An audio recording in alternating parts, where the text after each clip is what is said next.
Well, good morning, good afternoon, and good evening, wherever and whenever you are listening to us. This is Kyle Moody with the business development team at American IRA coming to you with another presentation from the IRA Cafe. And today, if you have ever questioned the platform of Bitcoin, you've either been too scared to ask, you just really are wanting to know more about it, wondering if it's for you, or even if you are the seasoned investor in Bitcoin. Trust me, you are not alone.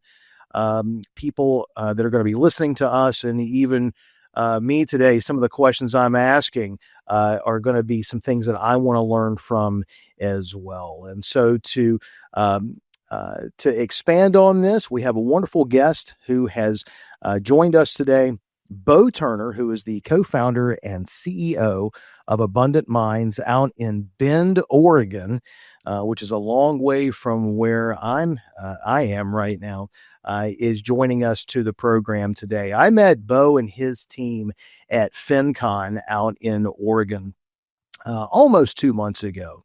And FinCon, as you remember, you've heard me talk about on a couple of platforms here, was the conference where it is really social media platforms, how we can really get the word out on these podcasts, webinars, and everything else. And so Beau and his team were there, and we started talking about how folks can use crypto or Bitcoin in their IRA. And we'll talk about how that can work with American IRA later on in the show. But without further ado, I want to welcome you, Beau. Thanks so much for joining us today. Thanks so much for having me on, Kyle. It's good to see you again. Hey, it's good to see you as well. How's the weather out in Bend, Oregon today? It has just started to get cool. We have a very brief fall out here, but we've got snow on the mountains, and it's still very pleasant to be outside, so couldn't complain. Oh, good. Well, it's hazy and rainy here, so I'm sure that you're probably used to that up there as well. Beau, I've been doing a lot of research. You know, we met and of course had as much of conversations as we could in the busy conference when we were up in Portland there. But if you wouldn't mind just to take a little time and tell everyone a little of your background. What led you to where you came from, your background in engineering, and how that has led to the success of Abundant Minds? So the short story is I had an engineering background, had coursework in the data center field, and out of college went straight into the real estate business and building my own real estate company. And that was while I was still living in the Southeast. I grew up in Alabama and went to school in Texas and built my business there. And then by the year 2020, a lot of change was happening in the world, in global markets, and it forced me to re-examine what I wanted to build wealth in. And Bitcoin had been in my orbit for about 5 years at that point. I first started buying in 2015. Regretfully, not as much as I wish that I had. Of course, that's most people's stories. They didn't buy as much as they should have when they first saw it. But by 2020, I had enough exposure, I had enough learning to really feel that this was something that I should go deeper in. So rather than diving headfirst into mining, we first started liquidating real estate for Bitcoin itself. But what I was wishing for and what I was most reluctant to give up in my real estate investments was cash flow. And there's very few ways that you can get Bitcoin denominated cash flow. You can either own a business that takes payment in Bitcoin, you can lend out your Bitcoin for Bitcoin denominated interest, or you can mine it. And as an engineer with familiarity with data centers and the love of passive income that gets many people into real estate, I settled on mining and had my first experience where originally I was just looking to be a customer, much like the clients that I serve today in my business. I just wanted to own machines, have them hosted with somebody, and it be a passive income experience. And unfortunately, that did not go well. So I worked with a provider that right after my wife and I got engaged, we were facing a $500,000 loss and really put a damper on our wedding planning experience. but we decided that there wasn't a problem with the investment vehicle. It was just who we were working with, the partner that we chose. So we set out to build our own data center here in Oregon. That was our first facility. And it was just to scratch our own itch, just to solve our own need. And after we had that process going, we realized there's so many other investors just like us who want to be in the space, who see the promise, but they're scared. They don't know who they can trust. And so we opened up our facility to serve other people who wanted to own their own machines and mine and get that passive income, get the depreciation benefits, and really operate a turnkey business in an emerging technology space. And we've now got hundreds of clients who have machines hosted at several sites around Oregon. We've got 5 active sites and building number 6 right now, and thousands of machines under management. And it's just growing like a weed and so much fun. No, well, thank you so much for that. And as you heard when I was opening up, there may be folks who are listening to us today, and this is the very first time that they're hearing this. This is something completely new to them, but they're interested, and they're wanting to know if this is for them. And in the vacuum of being a little elementary here, if you wouldn't mind, can you spend a little bit of or briefly talk about, if brief is even possible, when it comes to this, and by that I mean, folks who are listening to us, when I think of Bitcoin and all the technology, I'm thinking of something that's 4th and 5th dimensional. It's hard for me to conceptualize sometimes things that, in the tech world, that I know it is not in my realm. So, Beau, if you wouldn't mind, spend a little bit of time just talking about Bitcoin itself. I mean, as a matter of fact, where does it come from? If you can give us some history on that, and how it ties in to mining today. Yeah, you're right. This is not something that you can answer briefly and do it any justice, but rather than trying to encompass everything, I'll just give you the taster. And you're right, with anything that's new and emerging tech, you usually have to reason by analogy when you're first getting into it. So try to use as many analogies as I can to describe what is Bitcoin, what is the mining process. So the easiest and probably most apt analogy that most people stick with is comparing Bitcoin to gold. It's a scarce asset. It has a finite or scarce supply. In the case of Bitcoin, it's truly finite. Gold still has an inflation rate. We mine somewhere between 1% and 2% of new gold supply every year, where Bitcoin has this fixed supply cap. It is a digital good, which means that instead of needing to ship thousands of pounds of a bare metal around to engage in commerce, you can click a few buttons on a computer and paste an address, and you've moved anywhere between a few cents to a few $100 billion at the click of a button. And to describe what it is, it's the first monetary protocol that's truly bounded by energy. And why that's important is that every good money that we've ever had throughout human history, gold being the best that we had landed on prior, has had an energy expenditure that makes it very hard to fake, very hard to counterfeit. And in the case of gold, there's this expenditure of resources, of energy, of refinement to get to that finished gold coin that makes it very good as money, because you can't easily fake that you've got gold. Before gold, we had things like glass beads and shells and other precious objects that, depending on the region, might be incredibly scarce and in another abundant. So we've kind of had this iterative process of figuring out what is the best form of global money to use, of a global reserve asset.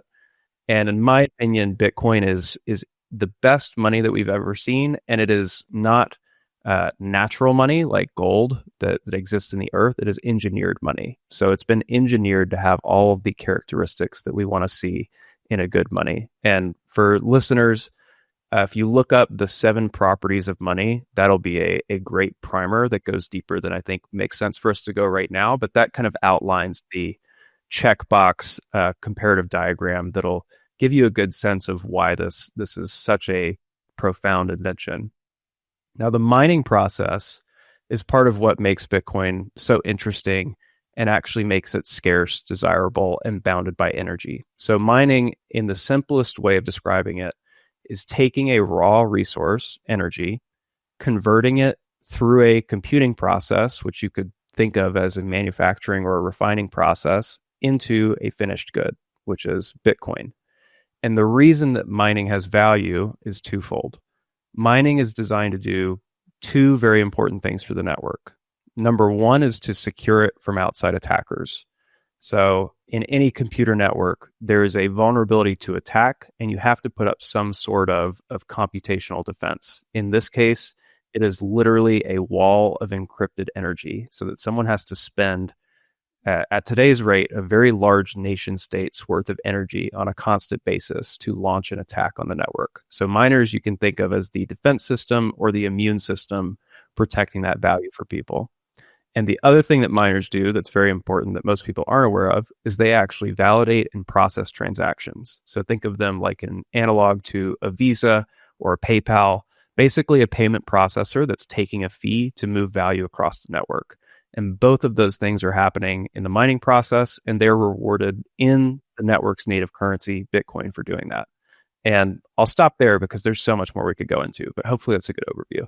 Well, and I've got some drill down questions here, and so no, they're gonna play into a little bit of this, and again, I appreciate you, taking us through, because I'll tell you some of the questions I've gotten in the past are, well, is it a tangible object? You see this really cool looking, thick kind of coin with a B with a dollar sign going through it. Is that just the logo for what's actually virtual? It's not something that actually exists that you're not going to hold in your hand. And a wallet is not something that's going to go in your back pocket, right? So this is a great question, and I'm going to steal another analogy from our head of customer success, who, if anybody ever gets a chance to meet, please use the time to pick his brain. I would venture a guess that he's probably quite a bit more intelligent than me and one of the best hires we ever made. But one of his analogies... He just wrote a book. He did just write a book. Actually, I'll plug it right now. It's on my desk because I'll be interviewing him about it this weekend. But it's called The Ancient Way of the Mind, and his name is Sidney Bright, and he is an absolute gem.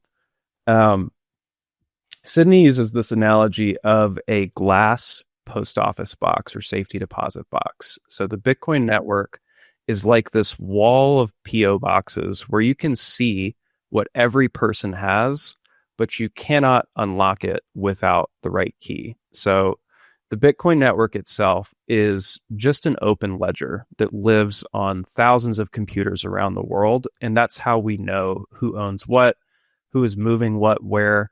It's, of course, anonymized. I mean, you can do a lot of sleuthing to eventually find whose identity is tied to what coins if they've exposed themselves in some way. But essentially, you have this open ledger that anybody can see, but only one person can act on their specific PO box. And the way that they do that is with a private key, which for people who've used a computer is effectively just another way of saying a password. So that private key is the key to your PO box and your PO box alone. Even though you can see where everything else is, you cannot touch it or move it unless you have that private key to unlock it and manipulate those funds. So it is not a physical good.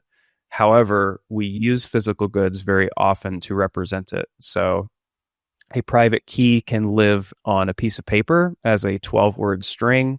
It can live on a hardware device. Many people have seen these little devices, of which there are hundreds of different iterations that hold private keys so that you can sign a transaction. A private key can live on an iPhone app. You can engrave it on metal and bury it somewhere. So it does take a physical representation many times, but it's truly just an information product. And if you think of money as just a hybrid of information and energy, Bitcoin is a great representation of that, because truly, by having access to a string of information, you have total control of funds. And that is unique, that you could have essentially a password and it be a bearer asset. Would it be fair to say then that anybody can be a buyer of Bitcoin, but maybe not everyone can be a miner of Bitcoin? You know, the funny thing about that is it would be very impractical for everybody to be, well, let me back up. It's easy for you to custody your funds in your head. It is possible for you to mine Bitcoin in your head, though it's very unlikely that you'll be successful. So when we're mining, the computers that we have in our data centers are doing one operation very quickly, and it's the SHA-256 hashing algorithm. So they're essentially guessing hashes trillions, if not hundreds of trillions of times per second to try and find what is effectively a random number that completes a puzzle and adds a new block of transactions to the blockchain. Now, you can actually do a SHA-256 hash on paper and it be completely valid and submit it to the network that way, and you have the potential of winning a block. So everyone can mine. However, it's probably not economical or efficient for everybody to mine in that way. And it definitely makes a lot of sense to use what equipment is available to you. Just like you could technically go pan for gold in a river by hand, but it's a lot more efficient to have heavy machinery in a place where you know you're going to find large deposits of it. Okay, so let's delve into really the mining itself and where Abundant Minds comes in to play on this. Someone can come to you for the mining equipment and also for the holding of that equipment, correct? Exactly. So Okay. people come to us, they purchase a miner through us. It lives in our facility here in Oregon, one of our many facilities. We manage it, we maintain it, we make sure that it's clean, that it's operating, that it's online, and that anything that goes wrong is quickly fixed and repaired. So it's meant to be as seamless of an experience as possible to solve all of the issues that my wife and I originally had when we wanted to get into mining. We strove to fix that with our customer experience. And most people who work with us hold these assets in some sort of business entity so that they can get the depreciation advantages and acquire Bitcoin in this more efficient way while also getting a tax offset. So you can also come out to site visits, see how everything works, come and do all of the learning experiences that we put on and have calls with Sydney so that you can understand. I mean, we were talking offline. I think one of the most important things that we do here is we educate people on something that's not widely understood, and I believe is one of the most important inventions in human history. But ultimately, we are providing a service where people can get passive Bitcoin income in a way that doesn't force them to learn a whole new industry overnight. No, that's wonderful, and I will go ahead and tell everyone out there that I've been doing some extensive research on this. I try not to venture into something and have somebody on and ask them questions that I obviously don't know and completely understand, if understand really at all, the asset class. But it has really propelled a whole new learning for me, and I'm not going to be hopping over there next week to take a look at the facility, as I live just about as far from the facility, unless I live down in Florida. But so tell us a little bit about the facility. How is it powered? And is it something that, is under 24-hour surveillance? Are there people on call to, because obviously if you have clients around the world or in different parts of even the United States who might be doing things, in the middle of the night after they, have been at their day job all day. Is it something that there is always a service that is provided? So all of our facilities are operating 24/7. They're always monitored 24/7. And one of the reasons that we've chosen to have everything located in Oregon is that logistically we can cover everything with the same team. So every one of our technicians is only a couple hour drive away from any other site. Even if someone is, say, asleep or out of town, we've got this effectively a mesh network of coverage. They are secured. You can see on screen some of our surrounding fencing with barbed wire. We do have people who live on site in some cases, and these sites are in different contexts. So they have different ways of procuring energy. They have different utility agreements, but by and large, we are pulling from one of the cleanest grids in the world, the Pacific Northwest. And that is going to be a mix of about 85% hydropower, 10% nuclear, and then 5% wind, solar, and biogas. So very clean energy sources all throughout the state of Oregon. And all of our new sites that we're planning for are going to have a very similar energy mix, both in Oregon, Washington, Idaho, across the Pacific Northwest. Some of the testimonials that I saw, that was one of the leading pieces to it, is that people really liked and cared for your use of sustainable energy to power all of this. It is an entire broad vision of not just the new asset class that they want to get into, but as you said, this is something that is based solely on energy. And in the past decade, it seems that whether it's the political aisle or who or whatever, energy is a big topic. And so that was one of the things on a few of the testimonials that I saw that was really a big deal to folks out there. And I'm going to go ahead and take a second here to give a teaser that, folks, if you think that you're already behind, or that if you needed some more background on the product, the mining pieces itself that's housed at Abundant Mines, don't worry so much about that, because you're going to get a chance to see Beau actually when he hosts an entire webinar on our platform, and he's going to lay this out to where this will not be the first time or the last time you'll hear this. And there's probably going to be, I'm sure, some pictures and diagrams and a lot more time that he can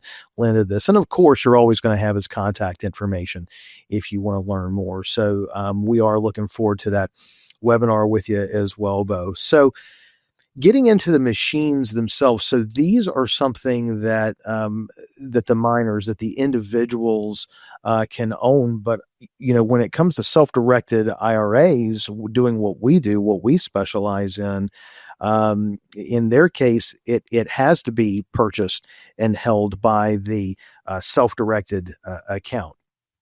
So with that being said, tell us a little bit about, from our perspective and your perspective, working with a self-directed IRA client, how they are able to move forward with the limitations, knowing the parameters of what they can and can't do with a self-directed IRA, how that would actually work in mining. Yeah, of course. I think you brought up the most important point, which is that you've got to have a very clear fence around the entity that you're using. And this applies whether you're talking about a self-directed IRA or just setting up an LLC. I mean, there's a reason that you want to ring fence this in a particular type of structure. It's so that you get the benefits of that structure and don't expose yourself to either unforeseen tax ramifications or liability ramifications. So in the context of most of our clients, they're looking at this from the standpoint of depreciation benefits, 100% bonus depreciation in year one and offsetting active income. But we also have people who look at this as a vehicle for more efficiently acquiring Bitcoin, essentially acquiring Bitcoin at a discount over a long term and letting that grow in the most tax advantaged way possible. So you already mentioned how to do that in some sense. You just have to have it in the right self-directed IRA structure where the IRA or the business within the IRA owns these machines and properly custodies or has a custodian custody the assets that it's mining, and that you keep that segregated from any personal activity. You don't personally manage it, and essentially let it be in its own island. But this is something that we've dealt with several times before. We have quite a few clients who choose to build their Bitcoin position in this type of self-directed IRA structure. And when it comes to properly custodying and properly segregating all of those funds and making sure that you don't expose yourself to any potential disallowance of those tax advantages, that you can sleep at night knowing that you've done everything right and set it up right. But as far as our model's concerned, nothing really changes. I mean, there's a reason that we set it up the way that we did, is because when you own the equipment or your entity owns the equipment and we act as a service provider or manager, and you are able to set up your own custody relationship, you have the most flexibility on the back end for how you choose to structure the investment or the business opportunity, depending on how you're looking at it. So that's part of what I love. It's part of what I really enjoyed about real estate and creative financing, was that if I structured things the right way, I could make something work almost 100% of the time, even if most people didn't see how. And that's why we structured our business model the way that we did, is because people don't all have the same cookie cutter life and financial structure. They need to be able to use one tool to fit many purposes and solve many different situations. So hopefully that's a helpful overview, and happy to go deeper on it if you'd like. No, absolutely. And it may be something that you can even tap into when you're doing the webinar with us. Folks, as he's talking about, they do have people that are using their self-directed IRA to invest in Bitcoin and the machines and doing the mining. And, really just a quick drill down from our perspective, from our point of view. If you don't have a self-directed IRA yet, here with American IRA, it's rather simple. It's an application that you go through, gets processed, and we have that account established for you. And then the next step is getting it funded. So whether that's going to be bringing funds over from a 401k from a previous employer, or a current IRA or Roth, or quite frankly, whatever the retirement vehicle is, we have the self-directed version of it. You get that account established and get it funded. Now, here's the next layer that comes in. Bitcoin, the mining, what have you, is not an asset class that we are going to hold directly, but that's okay, because we're one of the few companies out there that allows the use of the LLC. And not only do we allow the use of it, you can actually tap into our sister companies that can create the LLC for you. Once that LLC is created and you're able to pick the state that you want that in, and even the banking institution where you'd like to have your funds placed, the only transaction that will happen is when you direct us now to move the money from your IRA into the LLC business bank account. And from there is where you are now going to make the investment into the Bitcoin, into the mining, and also wherein comes Beau and his team. So any questions on that? That is something that we could even tag team together and definitely help you out with if it's a direction that you want to go in. So thanks for letting me give a little bit of the plug on how it works on our end. And then Beau, also you giving some flavor there on how it's going to work on your end as well. And I'm sure that there's going to be times where we will have folks talking to both of us, to your point, to make sure that they're doing it the correct way, as these are their hard-earned retirement dollars. One of the things that I learned in there when I've been studying this is really how the word security is synonymous with mining. And so it seems that the more transactions that happens, it makes, let's talk about that post office box, that glass post office box, even more secure.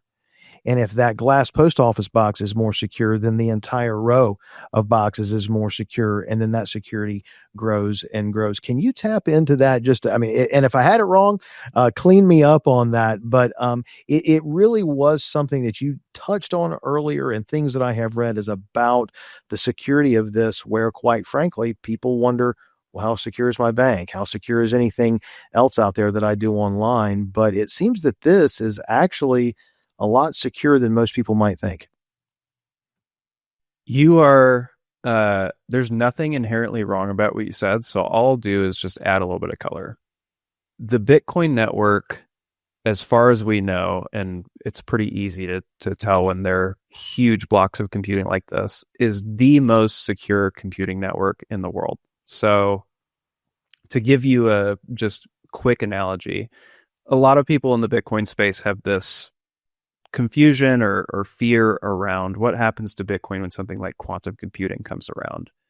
And the reality is that pretty much every other system that we rely on to live our daily lives, and even all of our financial institutions, would be cracked well before the Bitcoin network is. And there's already solutions to completely circumvent that threat. So as it sits today, it is the most secure, the largest block of computing in the world. And even if all of Amazon, Microsoft, Apple, Meta, every big tech company in the world bent every spare electron of data center capacity to try and attack this network, they wouldn't be able to. And it would be both a fool's errand and extremely expensive. And what you were talking about more transactions increasing the amount of security on the network is also directionally true.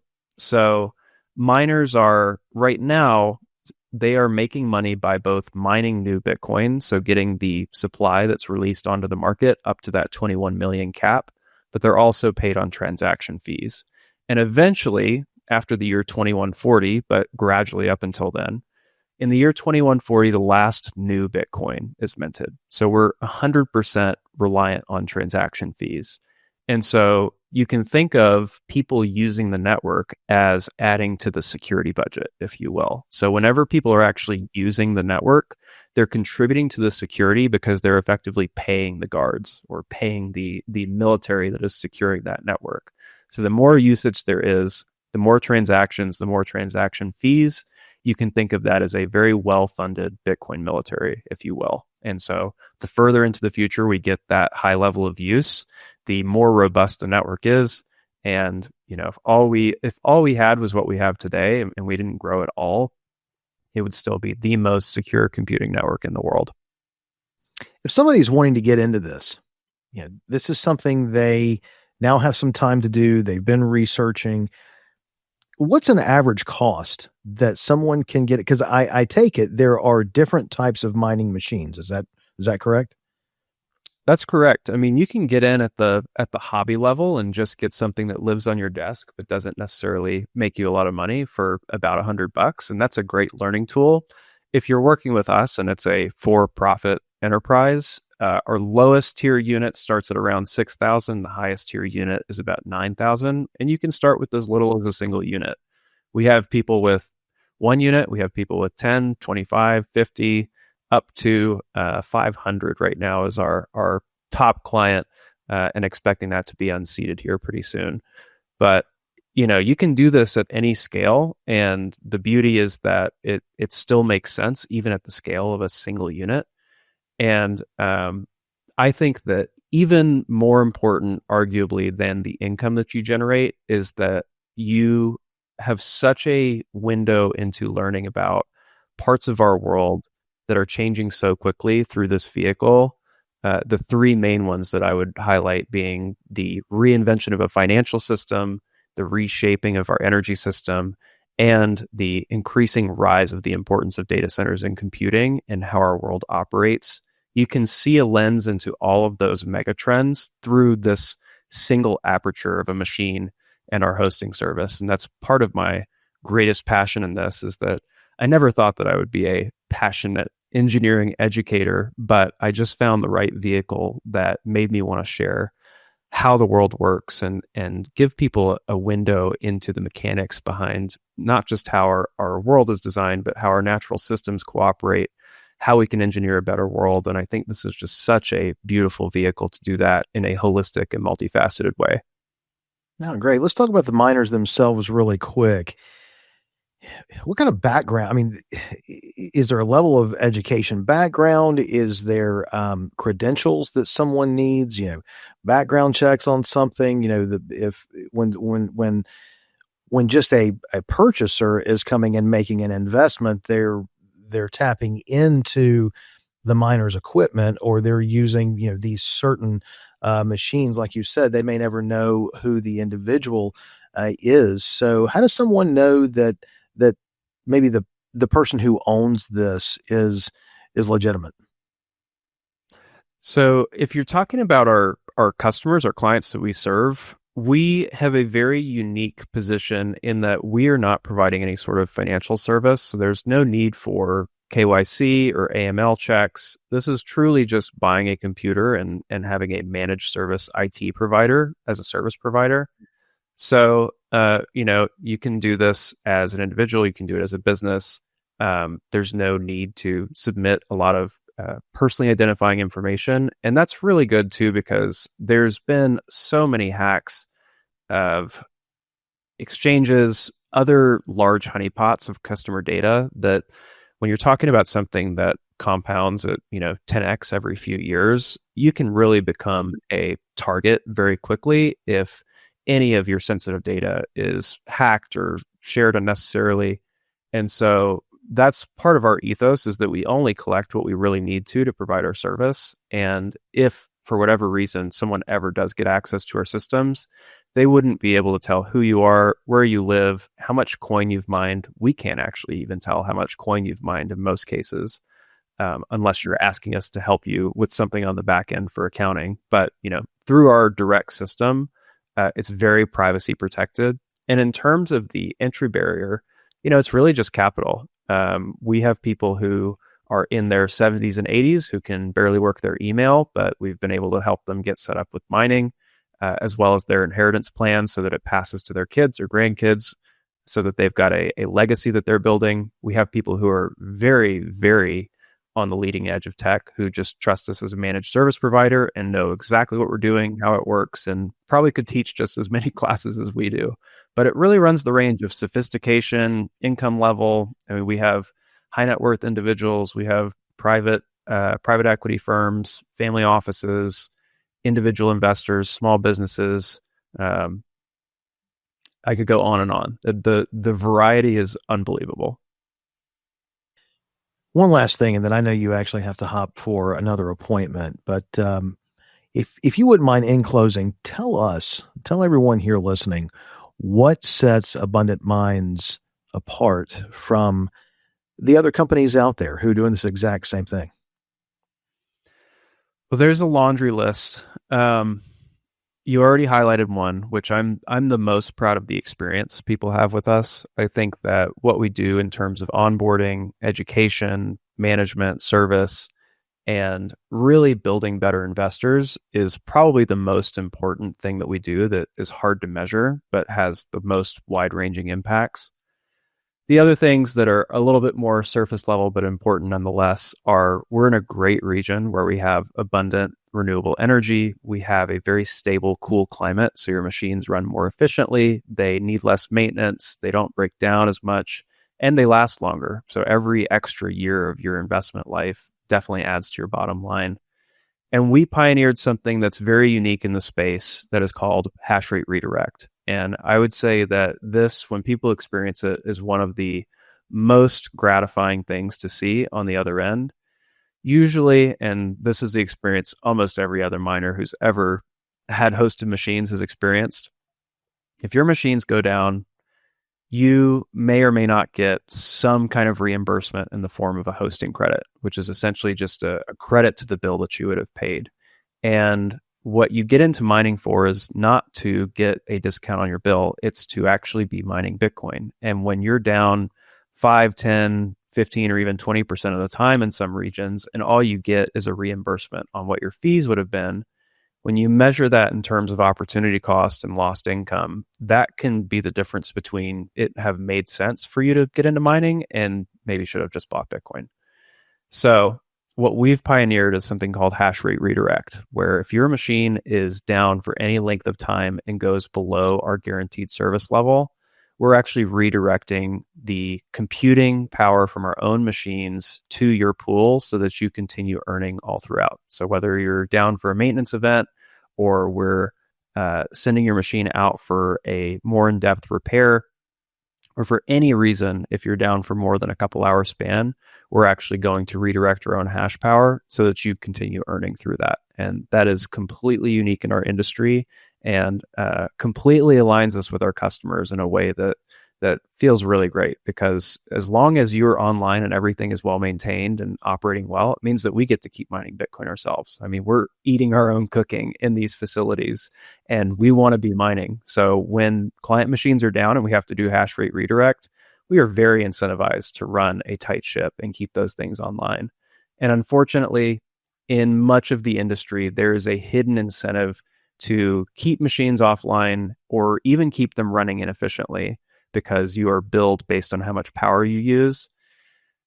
If you have a machine that's crusted up and running inefficiently and taking a ton of power, and you're billed on the power usage, then that host is actually, in a kind of insidious way, incentivized to keep your machine dirty and running inefficiently because they're making more money off of you. And if they charge for maintenance and repairs, then you might be getting $150 an hour technician bills, like one that I got early in my career for $30,000 that left a pretty rotten taste in my mouth.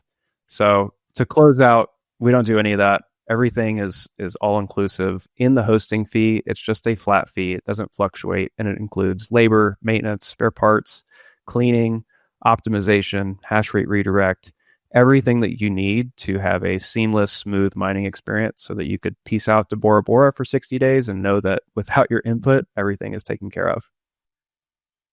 And I'll go ahead and end this to say that, other than Beau, this is not the first time I've seen Beau. This is the first time I've seen him on the computer screen.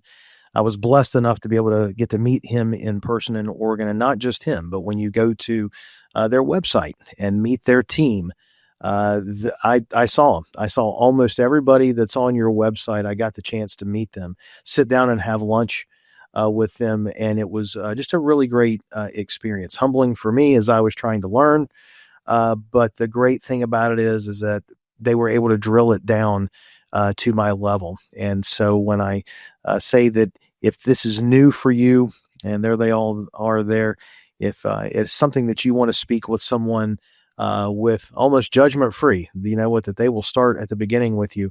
They sure did with me. And that is one reason why we at American IRA decided to bring Abundant Minds and Beau to all of you. So, Beau, I know that you need to hop to your next thing, but we do appreciate your time. Thank you so much for that. We're really privileged to have you here with us today, and we are looking forward to the next time we get together, when it's going to be a full presentation that I have no doubt that we're going to have a lot of folks tuning in. So thanks again. We look forward to seeing you soon. It was a pleasure, and looking forward to it. Oh, absolutely. Absolutely. We're looking forward to seeing you again. And for all of you out there who, whenever or wherever you are listening to us, and whatever social media that you are choosing to get your podcast, feel free to like us out there. Always subscribe to us on our YouTube channel. You're always going to learn something out there. And we always enjoy being able to bring that education to you. So for everyone here at American IRA, I'm Kyle Moody, and we are signing off with another episode of the IRA Cafe, powered by American IRA. Enjoy the rest of your week. American IRA LLC, a North Carolina LLC, acts as a third-party administrator for New Vision Trust Company, a state-chartered South Dakota trust company. As a neutral, self-directed IRA administrator, American IRA does not recommend or endorse any investments, individuals, or entities, including financial representatives, promoters, or companies. American IRA and the IRA Cafe are not responsible for other statements, representations, or agreements, nor do we evaluate the quality or profitability of any investment. American IRA does not endorse guests on the IRA Cafe podcast. Guest opinions are their own and do not necessarily reflect the views of American IRA, its subsidiaries, associates, or custodian. Participation in the podcast is voluntary and no compensation is provided. American IRA is not a fiduciary and cannot offer financial advice. Please consult your CPA or another professional before making financial decisions.